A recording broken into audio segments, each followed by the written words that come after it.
Rabbits. What do we really know about them, other than they're overly fond of carrots and run up high medical bills? Meep. What's up, Doc? Not including Easter bunnies and jackalopes, there are about 30 species of rabbits, and no, the plural of rabbits is not rabbi. They're further subclassed into over 300 breeds, but ARBA, the American Rabbit Breeders Association, only recognizes around 50 of them. Pretty arbitrary, if you ask me. They vary widely in size, from the tiny pygmy rabbit, reaching less than 8 inches and under a pound, to the all-time Guinness record holder, King Darius. This is Sir King Darius. At 4'3", he's the world's biggest rabbit, and he's just won owner Annette Edwards her 4th world record. At the time, he weighed in at over 50 pounds. Try pulling that out of your hat. He might be bigger now, but sadly, Darius was stolen in 2021. The world's longest rabbit has gone missing and is thought to have been stolen from its enclosure. That is a long rabbit, isn't it? That's Darius. Called Darius. Yeah. He's not been seen since and presumed dead. The king is dead. Long live the king! Long live the king! Rabbits are found on every continent in the world except Antarctica. Though not native to Australia, in 1859, Thomas Austin, having too much money for his own and his country's good, had the brilliant idea of shipping 13 rabbits from across the world so he'd have something new to shoot.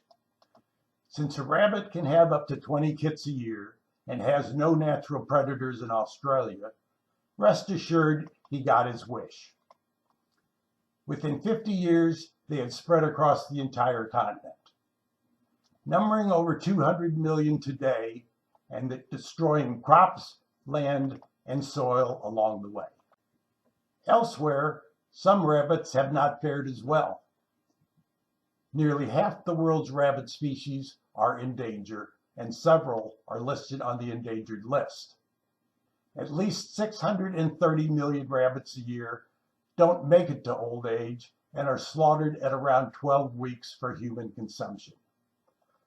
America eats its share, but it is far more popular in Europe and China, raised both commercially and in backyards. Rabbit meat can fetch $8 to $20 a pound, and they are the second most farmed animals in the European Union. Not only tastes like chicken, it looks like chicken. They are susceptible to tularemia, sometimes called rabbit fever, a severe bacterial disease that can be foodborne.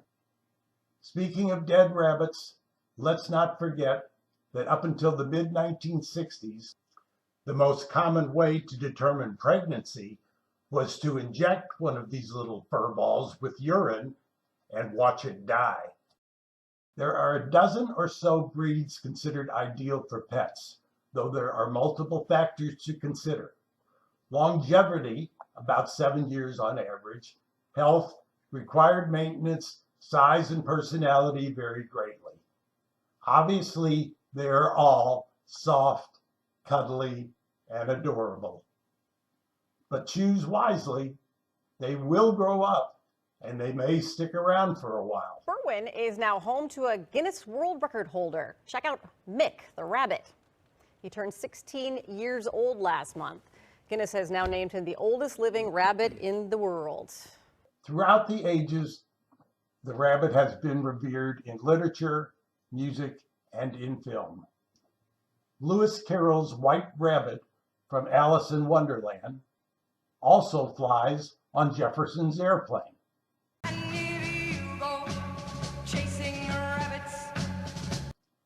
Beatrix Potter brought us several stories of Peter Rabbit, and who knows, he may just be the Cottontail memorialized in song. Here comes Peter Cottontail, hopping down the bunny trail, hippity hopping, Easter's on its way.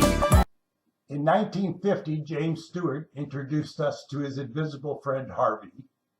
And of course, there's Thumper from Bambi, and I can still picture Roger Rabbit framed. It seems the only place they're not welcome is around cereal, and some of them can't even accept that. Silly rabbit, Twix are for kids. You shall! A popular misconception is that rabbits and hares are the same. In reality, they are two distinct species, and as such, unable to mate with one another. Generally larger and faster than rabbits, hares are typically solitary and far more aggressive.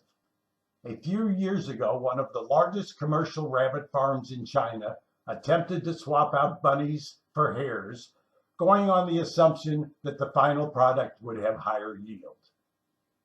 The owner abandoned the idea shortly after.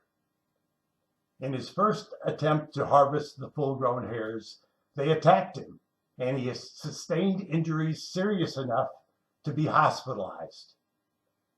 Interviewed later, he described it as a truly hair-raising experience.